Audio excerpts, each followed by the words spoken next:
When I left my home in 1999 in the fall, headed for Louisiana Tech, I made a solemn oath to myself that I would never own a cow. When I was a kid, all of my friends would go out to the lake. They'd be going fishing, they'd be going skiing, they'd be going camping, they'd be going out to see a movie, and we'd be patching a fence or clearing out fence rows or cutting hay or working cows or something. And I resented so much as a boy that I had cows. And I said, when I get up and I'm grown, I won't be dumb enough to have a cow. And so I don't. I own a bull. My wife owns all the cows. I married a woman whose father was a cattle farmer, and he was a roommate with my dad, or they were in the same dorm at college, and so our families go way back, and we're all in the cattle business, and so now here I am. This is Gus. I want to introduce you this evening to Gus. And Gus, as I mentioned yesterday to some, Gus is going to serve as the illustration and metaphor for our sermon tonight. I promise I'm not just doing show and tell up here. There's a point to this. Gus is going to be 3 years old this November. This is a picture of him when he was about 11 months old. He is a Simbra bull. That means he's about half Simmental and about half Brahma, if you know anything about cattle. And we had to go down close to Aggie land to go and pick him up. There aren't many Simbra breeders in our neck of the woods in northwest Louisiana. But Gus has now had his first crop of calves hit the ground. We love them. We're happy with how they've turned out. They're exactly what Melissa wants, which is if she's happy, I'm happy. And so they've got white little faces and big ears, and that's what she wanted. So everything's hunky-dory around the farm. But this is Gus. And right before I got ready to come up here, Gus gave me an idea for a sermon because my neighbor called and said, hey Adam, your bull and my bull tore the fence down and all your cows are on my place. And the week before that, his bull and one cow had made their way over on my place. We've got a fence between us that's not very good, and he just bought a new bull. I didn't know that until the bull was in my pasture one day, and I called him and I said, do you have a little black bull? So he said, yeah, I bought him yesterday. I said, he moved over to my place today. And what happens is when you get two bulls together and they're both young and fertile, they want to fight and see who's the biggest bull. And my bull had done whooped his little bull 3 or 4 times, but he kept coming back for more. And if you know anything about animals, they'll sit there a minute and think, I might can whoop him now, and they'll try again. And so I got them all back on Roger's place, and we patched the fence, and a day or two later he called and said, everything's back on my place now. And I said, okay, when I can, I'll get over there. And I finally, one day I happened to catch him. I run him through my sorting pen and got his sorted out, got mine sorted out. But you know what I've learned about cows? Cows are completely led. Cows are completely led by their instincts and their desires. If they see another bull that they think is challenging their breeding rights, a bull will go without food for days, fighting that bull until he's whooped him or given up eventually. If there's a cow that is ready to breed, a bull will go without food. He will tear down fences. He will do everything he can to court her and stay with her. If there are 2 cows that are near the trough, they will fight one another for the last bite of food from the bottom of that trough. They're completely selfish. If one little calf is there near the trough and that calf does not belong to this mama cow, that mama cow will exert amazing violence to that little baby calf and knock it across the pen, into the fence or whatever, into the trough. Many times we have little calves hid inside the trough because some other mama cow thought they were going to steal their milk or steal their food and knock them in the trough. Cows are completely selfish, violent. They are often scared as well. They are driven by their emotions and by their instincts and by their desires. My father-in-law has a saying. He says cows can only count to 1. And I didn't know what in the world that meant, but he works all his stuff by himself. He's a one-man show. He cuts, rakes, bales. He used to run over 200 head of cattle. He does it all by himself. He don't like help. And he says the reason is cows can only count to 1, and so if 2 of us show up, they get nervous. Because when they get past 1, they don't know what to do. And he said they'll go running. And so his will stay very calm until 2 people show up. And he says they can't count but to 1. And so that explained a lot to me. If you have cattle, that'll help you out too. They can only count to 1. That's the problem. Cows are very easily scared. And if you get one spooky cow in a herd, it'll make the whole herd spooky. They don't know what they're afraid of, but if that cow's scared, they need to be scared too. And tonight I want us to think about the idea that, I already had that up there, didn't I? There we go. We don't need to be led like Gus. We don't need to be a people who are led by our emotions and our desires. We don't need to be a people that let our instincts and our fears drive our decision making. Because one thing I've learned about cows that's different than my dog, and I also have a yellow lab, and many people here will know about my yellow lab. Those from Mayfield, I used to talk about my yellow lab named Jessie. She was a wonderful dog. I had to put her down, but she was a great duck dog back when I was still able to duck hunt before the Duck Dynasty guys messed it all up for all of us. And she was very obedient. My cows are not obedient. Everything you do with a cow is done by instinct. You're either scaring them or you're enticing them with food. You can't train them. They don't do something because they want to please you. My Labrador will do something because it knows that it makes me happy, and it does that just to make the owner happy. In that way, the Labrador is a lot like people can be. But cows are purely instinctual creatures. The way to get them in the pen is to entice them with food. The way to get them to go somewhere might be to drive them or entice them with a bucket. There are things they learn and things they know, and they do everything by instinct. They decide when to breed, when to eat, when to sleep, when to drink. Everything is done by instinct. It's all driven by what is inside of them. And we do not need to be led like Gus. Now, there's about 4 or 5 things, depending on time, probably 5 tonight, we're going to cover as we talk about Gus. And the first thing we're going to talk about is that following the flesh led men to sin. Following the flesh led men to sin. When we think about animals like cows, one of the things we say about them is they are completely instinctually driven. They're driven by their appetite, by their desires, by their fears. In the very same way, human beings, when they are led in that way, find themselves in a situation where they are going to sin. You may remember in Genesis chapter 3 that interesting chapter opens where Satan says to Eve, he says, "Has God indeed said?" Remember that when he asked him, "Has God indeed said you shall not eat of every tree of the garden?" And she goes and explains the rules. Now, for a lot of years, I want to say I've been guilty of this. I've been guilty of saying, God gave them one rule: don't eat of the tree. And that's true, there was one rule. But what I failed to recognize so oftentimes is what really was going on is God was giving them a test of faith, if you will. God was saying everything will be fine with you if you eat of all the trees I gave you, but that tree you shouldn't eat of it. Now we can say, oh, well, that was a rule. It was. But what it really was an act of faith. Because when Satan comes in, he doesn't say that's a dumb rule or you shouldn't do that rule or God just arbitrarily made up that rule. God says, has God really said? He begins to peck away at Eve's trust in God's rule. And what it really was, just like we talked about yesterday, fear is always a lack of faith. Sin is always a lapse in our faith.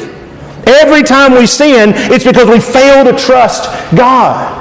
And so these were rules that were faith-based.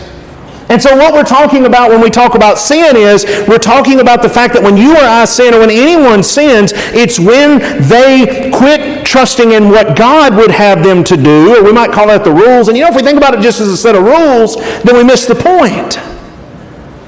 What God is trying to do by teaching us a different way to live, and we're going to see this develop throughout the sermon, is God is teaching all of us. And we teach our children, no, you don't do this. You don't be you share your toys, and you don't hit your fellow. When you got little ones, and you're teaching them, don't hit and don't bite. My little nephew the other day, he's about 2 years old, and we were at a football game, and my sister's son, and I was much better than him when I was a baby. But anyway, and he just leaned over and bit my mom. I mean, bit the stew out of her, and she was hollering. I said, what happened? I thought something happened in the football game. She went, real loud. And I said, what? They're at a timeout. She said, he bit me. And so Mom and Dad had to say, don't bite. Now, I don't know what it is in a 2-year-old's mind that says, you know what, let me take a chunk out of that person. But almost every child wants to bite, don't they? There's a lot of kids that just want to bite. It's an instinctual thing. Let me just bite this person and see how they taste. Everything else has been good. And we have to teach them no. And then once we teach them no, they have to believe us. And we're really instilling in them, believe it or not, a system of faith. John says when we sin, 1 John chapter 2, verses 15 and 16, what we're doing is we're actually loving the world, and we're investing ourselves in the world, and we're divesting ourselves from the commands of God. This is what he says in those 2 verses, or 3 verses there in 1 John. He says, do not love the world or the things of the world. He says, if anyone loves the world, the love of the Father is not in him. Now notice what he says in verse 16 as he talks about what he means by loving the world.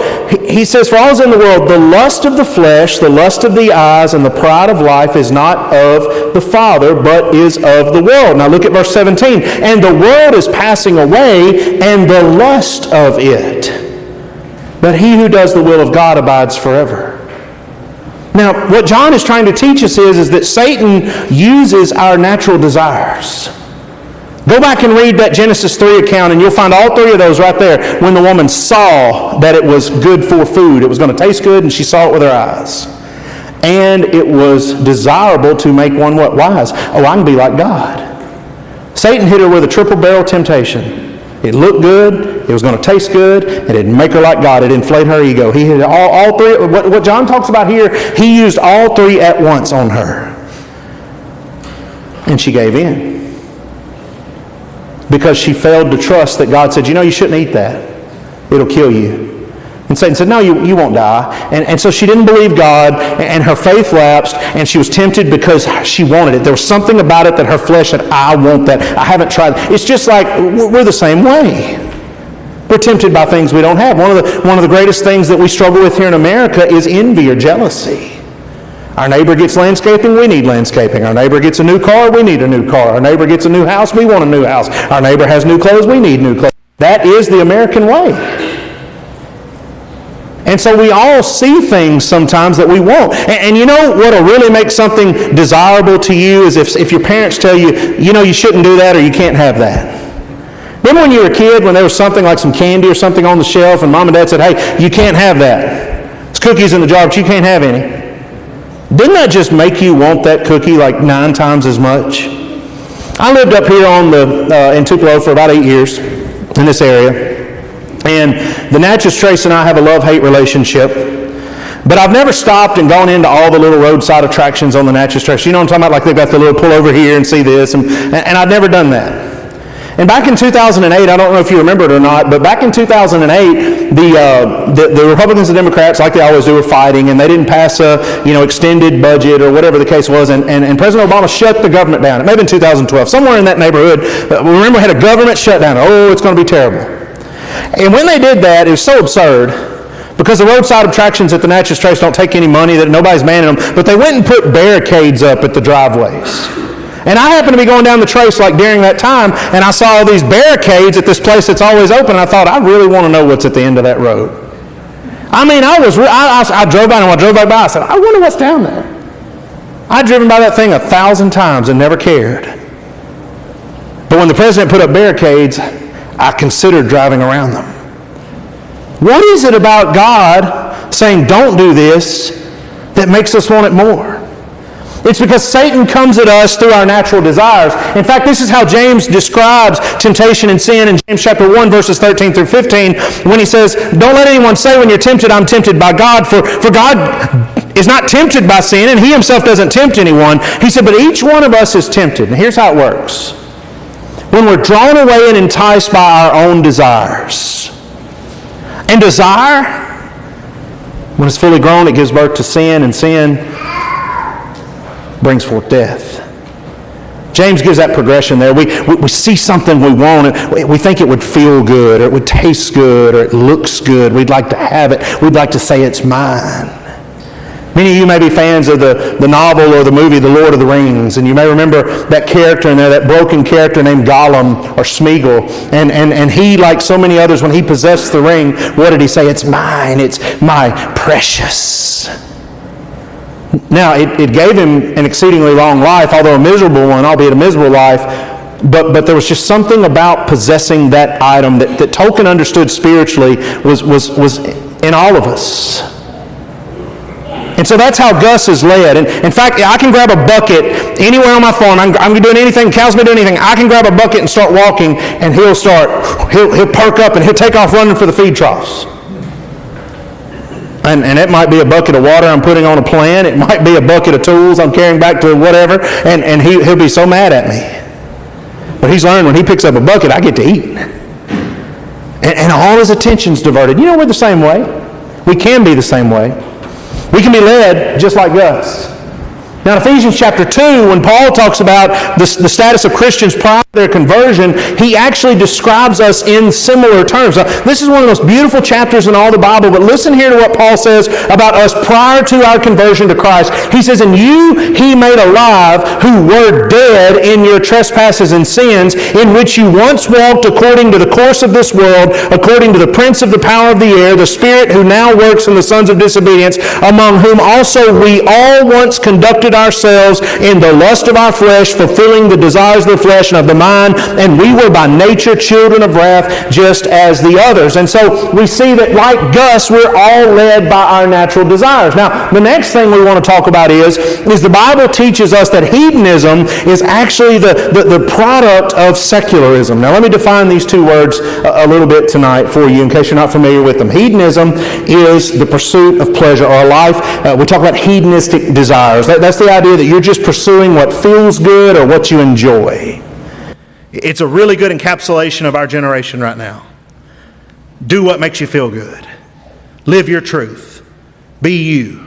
Enjoy your life. Love your life. You know, all that sort of stuff, that is modern hedonism. Now, secularism is the theory, the idea, the philosophy of living a life without thinking or believing or acknowledging that there is a God. So I'm living my life as if there is no God. I may not believe there's a God, or I may just act like there's no God.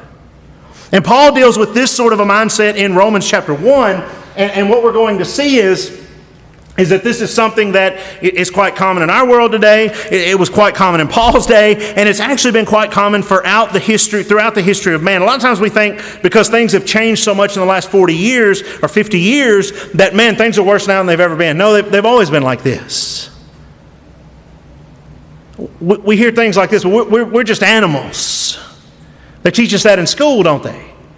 They teach us that humans fall into the category, we're in the animal kingdom and we're mammals and this is our genus and this is our species, right?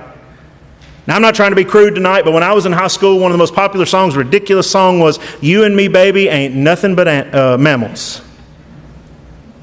And then it got more crude from there. But the first part was, we're just animals, so let's behave in a hedonistic fashion. I'm not going to finish the line. Many of you may have heard the song. It's not a good song. But it was popular, number one hit. It was on every radio station. Everywhere you went, you heard this stuff all the time. It was on the TV, commercial, it was everywhere. And so we hear things today like, well, we're just mammals, or we're just animals. We're only 2% removed from the chimpanzee in our DNA. We're really just upper evolved primates. And then we hear people say, well, we're only human. I tell young people, don't ever say we're only human. Grown-ups, don't ever say we're only human. That acknowledges and buys into this idea that we're just another primate in the level of primates there with the chimpanzees and the monkeys and the baboons and the rest. We're far more than that. We are created in the image and likeness of Almighty God. In Romans chapter 1 and verse 18 and following, Paul says, "For the wrath of God is revealed from heaven against all ungodliness and unrighteousness of men who suppress the truth in unrighteousness. Because what may be known of God is manifest in them, for God has shown it to them. For since the creation of the world, His invisible attributes are clearly seen, being understood by the things that are made, even His divine or eternal power and Godhead, so that they are without excuse. Because although they knew God," here it is, verse 21, "they did not glorify Him as God, nor were thankful, but became futile in their thoughts, and their foolish hearts were darkened. They professed to be wise, and they became fools, and they changed the glory of the incorruptible God into an image made like corruptible man, and birds and four-footed animals and creeping things. Therefore God gave them up to uncleanness in the lust of their hearts to dishonor their bodies among themselves." I read a story this morning that made me angry. And it's okay for us to get angry. I don't care what the world tells us as Christians. Jesus got angry. Go read Mark's gospel. He says Jesus looked at them with anger. There's a righteous indignation. And it made me angry because it was a story about a pastor or religious representative from a well-known religious group in our country, probably in your community, my community too, who had little children on the stage. And right by those little children had a man who was dressed as a woman, and not dressed as a normal woman, but outlandish and over the top. You know what I'm talking about. and told those little children that we need to love people like this, and this person has learned to transform their minds by the renewing of their minds, perverting what Paul said in Romans 12, 1 and 2. And I say this, and I don't mean this with any cruelty or malice, but Jesus said it would be better that a millstone be hung around that man's neck and he be drowned in the ocean than he do that to those little children and pervert the gospel in their minds. We're living in a world where there are perversions everywhere, and we wonder what is going on. How do people think it's okay to live like this and live in these arrangements and do these things? I want to invite you to go read the rest of Romans 1 in your private study and go see that this is not new to our culture. If you read Greek history or Roman history, if you read ancient history in many civilizations, you will find that what we are experiencing is not new nor unique. This is what happens when people abandon the concept that there is a God, because they become led like Gus. Now, I don't want to be crude, but on the farm, we see things that aren't preferable for the reproduction and growth of a herd. If you've ever grown up on the farm, you know what I'm talking about. Things get what people, and all the animals, the cows, the bulls, everybody gets crazy, and they're led by their instincts. And I hear things so many times here into telling our young people and telling people, well, love is love, and if you feel that way, it's okay. And people will tell me, well, Adam, what about if somebody has these feelings? Doesn't that make it right? No, it doesn't. You know, what if my wife got angry with me and had the feeling that she wanted to put a bullet between my eyes? Would that make it right? I'm sorry, honey, I didn't load the dishwasher. I forgot. What if someone has a desire to go out and get plastered and get drunk and go drive their car? That's what they really want to do. You know, we understand in so many contexts that your desires do not trump what is right or wrong. That there is a morality that is in place that supersedes your desires. And every one of us, every day. In fact, how many times do you wake up in the morning and you get yourself out of your bed, not because that's what feels like the right thing to do, but because that's what you have to do, and you know that's what's right to keep your family fed. We all do these sorts of things every day. And we all know, and even the people who try to feed us these lies, that these things are okay because that's what it feels like in my heart, they know it's not right. In fact, that's what Paul expresses there in Romans, is that in fact these people were well aware of what was going on and why it was going on. There we go. In 1 Corinthians 15 and verse 32, Paul draws on a passage from Isaiah chapter 22, and he says, if there is no resurrection, then let's just eat and drink, because tomorrow we die.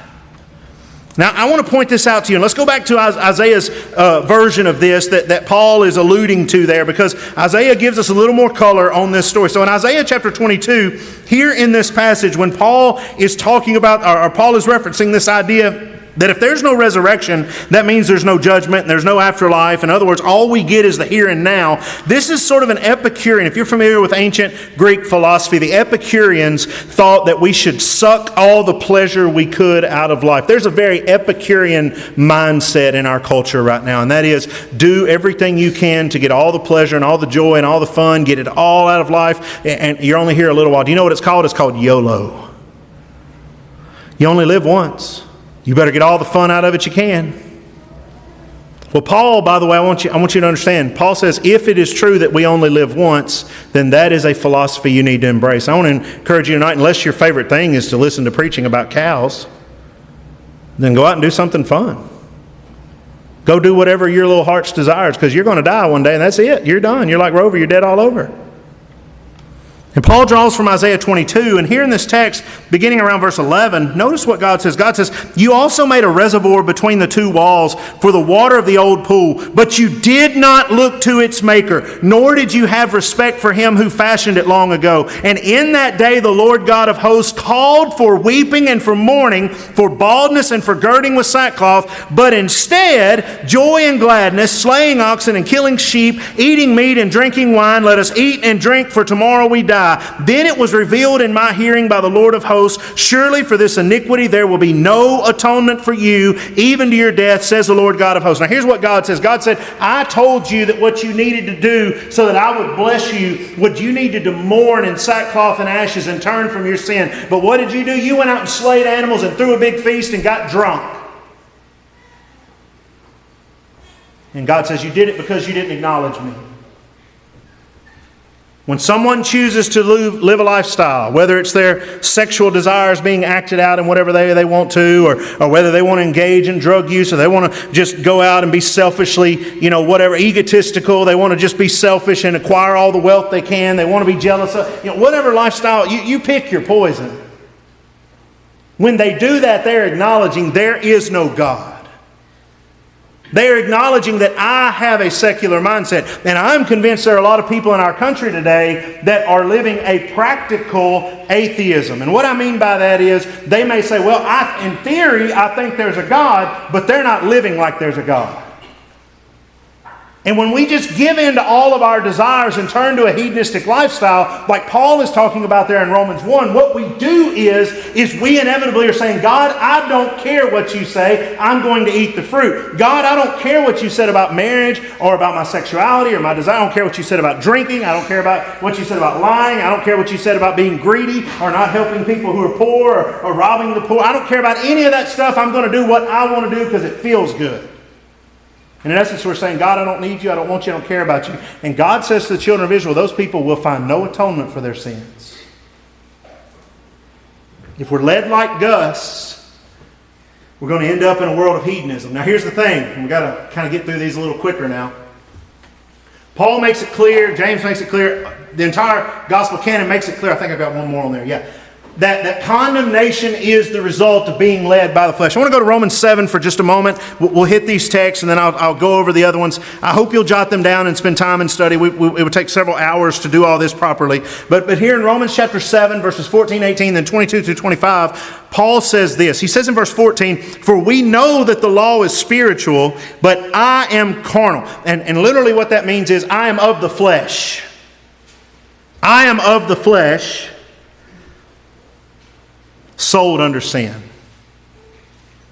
What Paul is saying is, he says the law, he's talking about the old law, and there's so much going on, by the way, in chapter 7, chapter 8. Paul is contrasting the law of Moses versus the law of Christ, the law of liberty, and he's talking about how the old law was based on rule keeping and how the law of Christ is superior because it's law of faith. That's going on in there. But I also think there's an undercurrent going on here that Paul is showing us why the old law was not the law we need to turn to and turn our faith towards, because it was based on us being able to keep it.